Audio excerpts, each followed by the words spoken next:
அப்படின்னா, மது ஒரு சமூகத்துக்குள்ளே நுழையுதுன்னா அந்த சமூகம் அழிஞ்சிரும். எதில் அழியும்னா நோக்கத்தில் அழிஞ்சிரும். அந்த சமூகத்துக்கு ஒரு நோக்கம், ஒரு குறிக்கோள், ஒரு லட்சியம், ஒரு ஒரு நீதிக்காக, ஒரு அநீதத்துக்கு எதிராக போராடக்கூடிய எந்த குணமும் அவனுடைய உள்ளத்தில் இருக்காது. எதுக்கு வாழ்றோன்னே தெரியாமல் ஆயிடுவான். அதனால தான் அல்லாஹ் அல்லாஹ் அல்லாஹ் அல்லாஹ் குர்ஆனில் சொல்லும்போது வலா தக்கூனு கல்லதீன நஸ்ஸுல்லாஹ் ஃபஅன்ஸாஹும் அன்ஃபுஸஹும் உலாயிக ஹுமுல் ஃபாசிகூன். கரெக்டா? உலாயிக ஹுமுல் ஃபாசிகூன். நீங்கள் அல்லாவை மறந்தவர்கள் ஆகிறாதீங்க, ஆயிட்டீங்கன்னா உங்களையே நீங்கள் மறந்துடுவீங்கிறான். இப்போ அல்லாவுடைய கட்டளையில் அல்லாஹ் தடுத்த இந்த விஷயத்தை எவன் ஒருவன் செய்ய ஆரம்பிக்கிறானோ, எந்த ஒரு சமூகம் செய்ய ஆரம்பிக்குதோ அந்த சமூகம் தன்னையே மறந்துடும். உலாயிக ஹுமுல் ஃபாசிகூன், அவங்க தான் பாவிகள் அல்லாஹ் ரப்புல் ஆலமீன் சொல்கிறான். ஹபீப், இப்போது இவ்வளவு வலியுறுத்தக்கூடிய ஒரு விஷயங்களில் எனக்கு நார்மலைஸாக சொல்லக்கூடிய இன்னொரு ஃபத்வாக்களை தேட ஆரம்பிக்கிறாங்க. என்ன அப்படின்னா, சிகரெட்லாம் ஹராமா அப்படின்ற ஒரு கேள்வி வருது. சிகரெட்டு போதை தருதா அப்படின்ற ஒரு கேள்விலாம் நார்மலைஸாக கேட்குறாங்க இல்லையா? அதை பற்றி என்ன? சிகரெட்டை பொறுத்த வரைக்கும் கருத்து வேறுபாடு உள்ள விஷயமா இருந்தாலும் ஒரு விஷயத்தில் ஹராம் ஹலால் அப்படின்னு வரும்போது எதுக்காக இஸ்லாம் அதை ஹராமாக்குதுங்கிற ஒரு அடிப்படை இருக்குல்ல. சிகரெட்டை ஹலாலாக்குற அறிஞர் யார்?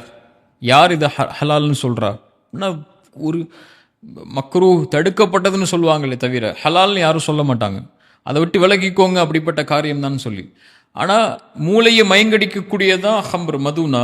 சிகரெட்டும் மூளையை மயங்கடிச்சிடும். அது மட்டும் இல்லை, ஸ்மோக்கிங், நீங்கள் சிகரெட் பாக்கெட்டை வாங்கி பார்த்தாலே அதில் என்ன இருக்கும்? Smoking kills. இது ஒன்று கொன்றும். அல்லாஹ் நல்ல விஷயங்களை ஹலாலாக்குகிறான், கெட்ட விஷயங்களை அல்லாஹ் ஹராமாக்குகிறான் தான் அல்லாஹ் குர்ஆனில் சொல்கிறான். ஒரு மனிதனை கொலை செய்யக்கூடிய ஒவ்வொரு நொடியும் பல ஆயிரக்கணக்கான உயிர்கள் இந்த சிகரெட்டினால, இந்த புகையினால. நீங்கள் எங்கே போனாலும், எந்த சென்டருக்கு போனாலும், எந்த ஒரு விஷயத்துக்கு போனாலும் சிகரெட் அடிக்காதீங்க, ஒரு உயிரை கொள்ளும், மதுவும் புகையும் உங்கள் உயிரை கொள்ளும்னு எல்லா இடத்துலையும் அட்வர்டைஸ்மெண்ட் செய்கிறாங்க. நாடும் சரி, நாட்டுடைய அரசாங்கமும் சரி, அல்லது எல்லா வழிமுறைகளையும் சரி சொல்லக்கூடிய ஒரு உயிரெடுக்கக்கூடிய ஒரு விஷயத்தை இஸ்லாம் எப்படி ஹலாலாக்கும்னு நினைக்கிறீங்க? எனக்கு புரியலை. ஒரு தீய விஷயத்தை தான் அல்லாஹ் ஹராமாக்குவான், நல்ல விஷயங்களை அல்லாஹ் அனுமதித்துக் கொள்வான். தன் கரத்தாலேயே ஒருவன் தன்னை அழிக்கக்கூடிய, தன் உயிரை மாய்க்கக்கூடிய, அல்லாஹ் கொடுத்த அமானிதமான இந்த உடலை சிதைக்கக்கூடிய ஒரு காரியத்தை செய்யக்கூடிய இந்த புகையை எப்படி இஸ்லாம் ஹலாலாக்கும்?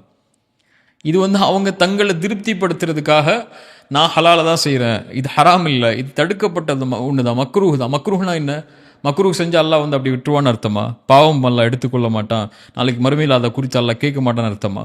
இப்போ அல்லாஹ்வுடைய தூதர் ஸல்லல்லாஹு அலைஹி வஸல்லம் அல்லாஹ் அனுமதிக்காத ஒரு செயலை செஞ்சுட்டு ஹலால்னா அதை ஹராம்னு, ஓகே நான் ஹராம் தான் செய்கிறேன்னு செய்யக்கூடிய ஒருவனுடைய பாவத்தை விட இது ஹராம் இல்லை ஹலால்னு செய்வான் தெரியுமா? அது மிகப்பெரிய கொடூரமான பாவம். அது அல்லாஹ் அப்படிப்பட்டவர்களை பாதுகாக்கணும். அதாவது மது அப்படிங்கிறது ஹம்ர் அப்படின்னா மஹாமரல் அக்கல் அப்படின்னு சொல்லுவாங்க.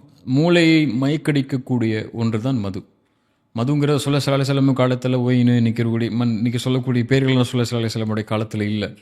மது தான் இருந்துச்சு, போதை தரக்கூடிய ஒன்று. இப்போ மூளையை மயங்கடிக்கக்கூடிய எதுவை ஒரு மனிதன் அருந்தினாலும், எதை பயன்படுத்தினாலும், அது லிக்யூட் வாயிலாக இருந்தாலும் சரி, இன்ஜெக்ஷன் வாயிலாக இருந்தாலும் சரி, இன்றைக்கி ட்ரக்ஸ்லாம் வேறு வகையில் ஒவ்வொரு வித்தியாசமான ஒரு உருவத்தில் வந்துருச்சு. ரசூலுல்லாஹி ஸல்லல்லாஹு அலைஹி வஸல்லம் அதான் சொன்னாங்க, பின்னாடி காலத்தில் மதுவை மக்கள் ஹலாலாக்கி கொள்வாங்க, அனுமதிச்சு கொள்வாங்க. யுஸம்மூனஹா பிகைரி இஸ்மிஹா, சுப்ஹானல்லாஹ், வேறொரு பெயர் அதுக்கு பயன்படுத்தி அதை அனுமதி அளிச்சுப்பாங்கன்னாங்க.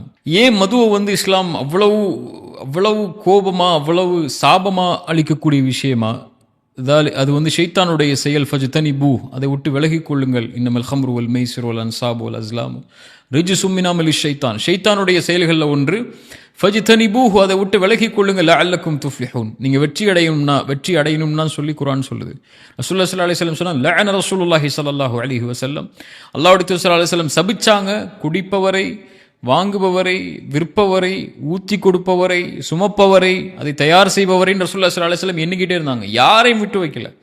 இந்த சுவடு யாருடைய வாழ்க்கையில் இருந்தாலும், யார் இதுக்கு உதவி செஞ்சாலும் அவங்க ஒட்டுமொத்தமாக அல்லாஹ்வுடைய தூதருடைய சாபத்துக்கு உண்டானவங்கன்னு ரசூலுல்லாஹி ஸல்லல்லாஹு அலைஹி வஸல்லம் சொன்னாங்க.